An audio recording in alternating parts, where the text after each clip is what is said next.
Hi, I'm Heath Evans, fullback from New England. We're here today with Wes Welker, wide receiver, slot specialist from New England, and Taylor from Palm Beach County's finest, Benjamin School. We're here today to give you a few hints, a few tricks, a few skill position drills for the wide receiver position. All you need is a football, some cones, a pair of cleats, get in the backyard with your father, your coach, your sister, whoever you got, and you too can become a better wide receiver.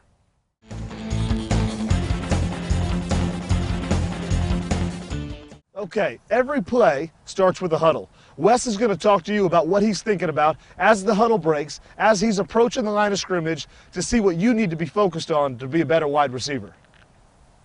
All right, so basically what I'm going to do is as soon as we break the huddle, I'm going to come out.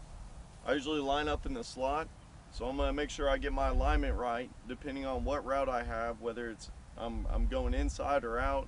I may cheat a little bit more inside or outside, or normally what I do is I line up between the hash and the numbers.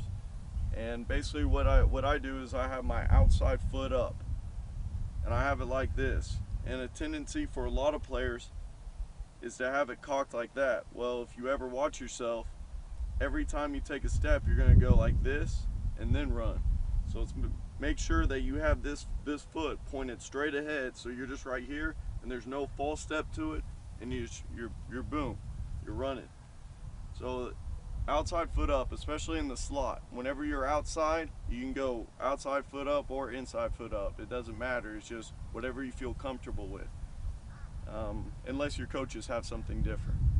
But basically, my deal about having my outside foot up in the slot is I'm right here. I mean, if I hit a lot of run plays, I'm big on a lot of run plays because I got that seventh defender in the box. So I got to make sure if he's coming in, I can take that step right here to come and get him. Where if I'm like this, I have my inside foot up, I'm right here, well then I'm turning like this and having to go, and I'm losing that split second that you need to be able to get in there. And not only that, but this can set you up on everything. On all your routes, you're right here and you take that step right there. Well, a lot of routes that you run are gonna be to the outside. Well, when you take that jab step right there, he's got to respect what you have to the inside. And you can sit here and come around like this and give yourself room.